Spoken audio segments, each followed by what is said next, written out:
আউযুবিল্লাহি মিনাশ শাইতানির রাজিম বিসমিল্লাহির রহমানির রহিম। ডক্টর ইউনূস সাহেবের ১০০ দিন পূর্ণ হয়েছে।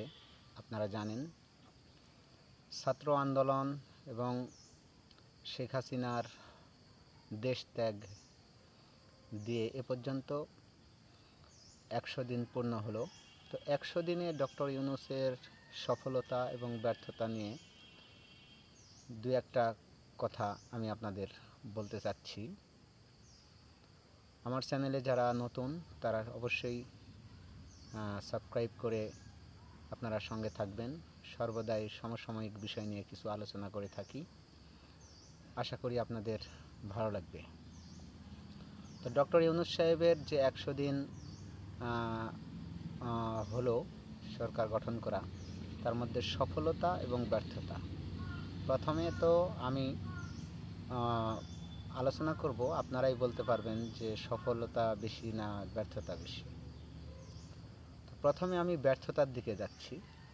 যেহেতু ডক্টর ইউনূস ছাত্র আন্দোলনের মাধ্যমে এই দেশে তাকে নিয়ে এসে একটা অভিভাবকের জায়গায় বা তত্ত্বাবধায়ক সরকার বলেন বা অন্তর্বর্তী সরকার বলেন বা বিপ্লবী সরকার বলেন, তাকে দায়িত্ব দেওয়া হয়েছে। বর্তমান সেনাপ্রধান ওয়াকারুজ্জামান, তিনি অনেক ভালো মানের মানুষ। তিনি ইচ্ছা করলে পারা এই সেনা শাসন জারি করতে পারতেন, কিন্তু তিনি তার দায়বদ্ধতা থেকে, তার সততা থেকে, যে না, এ কাজ করলে জনগণের কাছে আমি খারাপ হয়ে যাব বা দেশের কাছে আমি খারাপ হয়ে যাব বলে তিনি সহযোগিতা করেছেন বা সহযোগিতা করে যাচ্ছেন এখনও ডক্টর ইউনূসকে। এজন্য সেনাপ্রধানকে আমি মনের থেকেই আসলে আন্তরিক মোবারকবাদ জানাই। আল্লাহ যেন তাকে জনগণের খেদমতে, জনগণের কল্যাণে কাজ করার তৌফিক দান করে, আমিন। তো এই বিষয়ে আমি ডক্টর ইউনূস সাহেবের ব্যর্থতার যে হারিটা, সেটা আমি আপনাদের বলতে চাই। জনগণ যে বিপ্লব ঘটিয়েছিল ছাত্রদের মাধ্যমে, সেটা হলো সর্বপ্রথম যে শেখ হাসিনা যে দুর্নীতি করেছিল, সেই দুর্নীতি এবং তার যে স্বৈরাচার আচার আচরণ, বিভিন্ন অফিস আদালত, ব্যবসা বাণিজ্য, এইসব নিজের আন্ডারে নিজের লোক দিয়ে চাঁদাবাজি, দুর্নীতির যে একটা মহা উৎসব চালিয়েছে বিগত 15 বছর, তারই প্রেক্ষিতে কিন্তু এই আন্দোলনটা হয়েছিল। তারপরেও আপনার হলো সবচেয়ে বড় যেটা, সেটা হলো যে ভোটের অধিকার। বিগত শেখ হাসিনার আমলে যে নির্বাচনগুলো হয়েছে, তার মধ্যে দিনের ভোট রাতে হয়েছে দেখেছেন। তারপরেও পুলিশ প্রশাসন আনসারের সহযোগিতায় নির্বাচন হয়েছে। তারপরে ভোট পড়েছে অনেক ক্ষেত্রে কোনো কেন্দ্রে ভোটের যে তারতম্য, সেটাও আমরা দেখতে পেয়েছি। মানে দুর্নীতি যাক বলে আর কি, উদাহরণসহ বুঝিয়ে দিয়ে গেছেন আমাদের শেখ হাসিনা সাহেব। তো সেখান থেকে জনগণের যে একটা ক্ষোভ এবং দ্রব্যমূল্যের ঊর্ধ্বগতি, সেখান থেকেও সাধারণত ঢাকাবাসী যারা সর্বত্র আন্দোলনকে চাঙ্গা করে রেখেছিল, সাধারণ জনগণ, রিকশাওয়ালা থেকে কুলি মজুর, গার্মেন্টস শ্রমিক, সাধারণ জনতা সবাই এই ছাত্রদের পাশে এসে দাঁড়িয়েছিল শুধু একটা কারণে, সেটা হলো বাজারের মূল্য, মানে নিত্য প্রয়োজনীয় জিনিসপত্রের দাম ঊর্ধ্বগতির কারণেও কিন্তু শেখ হাসিনার প্রতি মানুষের বিরক্ত হয়েছিল।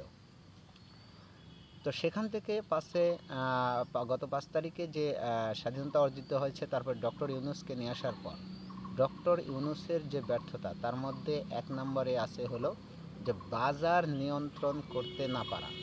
বাজার নিয়ন্ত্রণ করতে না পারায় এর মধ্যে অনেকগুলোই বিপ্লব আপনারা দেখেছেন, আনসার বিদ্রোহ দেখেছেন, বিভিন্ন দাবি দাবা নিয়ে বিভিন্ন গার্মেন্টস শ্রমিকেরা বা বিভিন্ন ক্ষেত্রে ছাত্ররা, এরা কিন্তু ঢাকাতে বা দেশে আন্দোলন গড়ে তোলার চেষ্টা করেছে।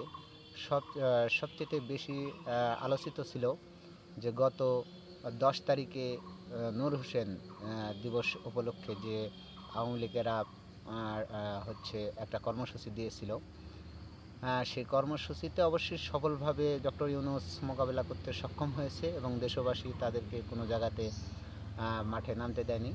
তো ব্যর্থতা বলতে গেলে যে উপদেষ্টা নিয়োগের ক্ষেত্রে সর্বশেষ যে উপদেষ্টা মোস্তফা সরোয়ারকে নিয়ে যে ঘটনাটা ঘটিয়েছে, এটাই এখন সবচেয়ে বেশি তার যে চলাফেরা, তার কাঠামো, ব্যর্থতার দিক দিয়ে ডক্টর ইউনূসকে আমি অবশ্যই দায়ী করব দুইটা বিষয়ে। একটা হলো যে ছাত্ররা বা সাধারণ মানুষ যে কারণে আন্দোলন করেছে সেটা হলো দ্রব্য মূল্যর ঊর্ধ্বগতি রোধ করা। এই নিত্য প্রয়োজনীয় দ্রব্যমূল্য রোধ করতে কিন্তু এখনও এই সরকার ব্যর্থ, এবং বিভিন্ন বাজারে এখন চাঁদাবাজি, ভূমি দখল, এই সব বিষয়েও এবং মামলা মোকদ্দমা আওয়ামী লীগের যারা চিহ্নিত অপরাধী এদেরকে গ্রেপ্তার করতেও এখন পর্যন্ত ডক্টর ইউনূসকে তেমনভাবে সফল হতে দেখিনি। তো এই বিষয় হলো ডক্টর ইউনূসের ব্যর্থতার একটা ছাপ। আর সফলতার আলোচনা করব, সেটা হলো কি যে ডক্টর ইউনূসের যতটুক 5 অক্টোবরের গত 5 তারিখে স্বাধীন হওয়ার পর থেকে যে সফলতা তার, সেটা হলো কি যে দেশে বড় কোনো সংঘাত বা বড় কোনো সহিংসতা পরবর্তীতে আর আমরা দেখতে পাইনি। এটা হচ্ছে সবচেয়ে তার বড় অবদান। আর সেটা হলো যে দেশ এবং বিদেশে অর্থনৈতিক যে একটা পঙ্গু অবস্থাতে ছিল, বর্তমানে বাংলাদেশের অর্থনৈতিক অবস্থা বিগত দিনের চাইতে ভালো। এটা তার ডক্টর ইউনূসের সফলতা।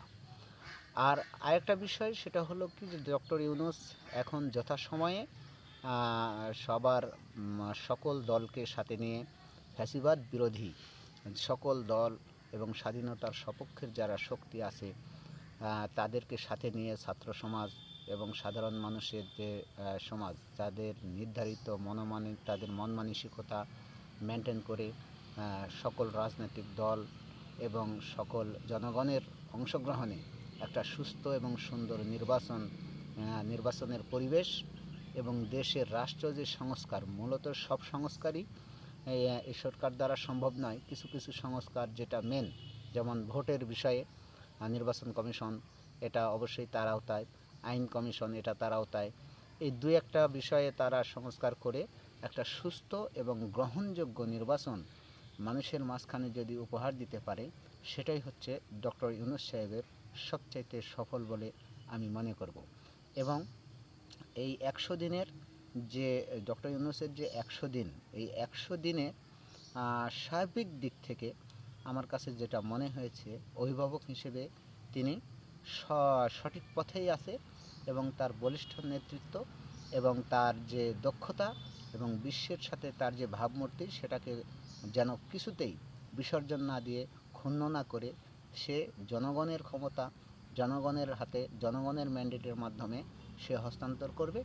এবং জনগণ যে বিপ্লব ঘটিয়েছিল, সবচেয়ে বড় এখন চ্যালেঞ্জ হচ্ছে বাজার নিয়ন্ত্রণ করা।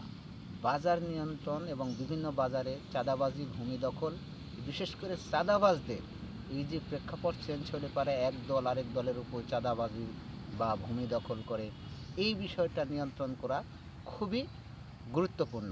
সর্বশেষে আমি দেশবাসীর কাছে সবাইকে ধৈর্য ধরার এবং ডক্টর ইউনূস এবং ওয়াকারুজ্জামান সেনাপ্রধানকে সার্বিকভাবে সহযোগিতা করার, মানে বিদ্বেষ নয়, তাদেরকে কাজ করার সুযোগ দিতে হবে। সেটা সকল রাজনৈতিক দল হোক, জনগণ হোক, প্রতিষ্ঠান হোক, যে যেখান থেকে পারেন এই সরকারকে আপনারা সহযোগিতা করবেন।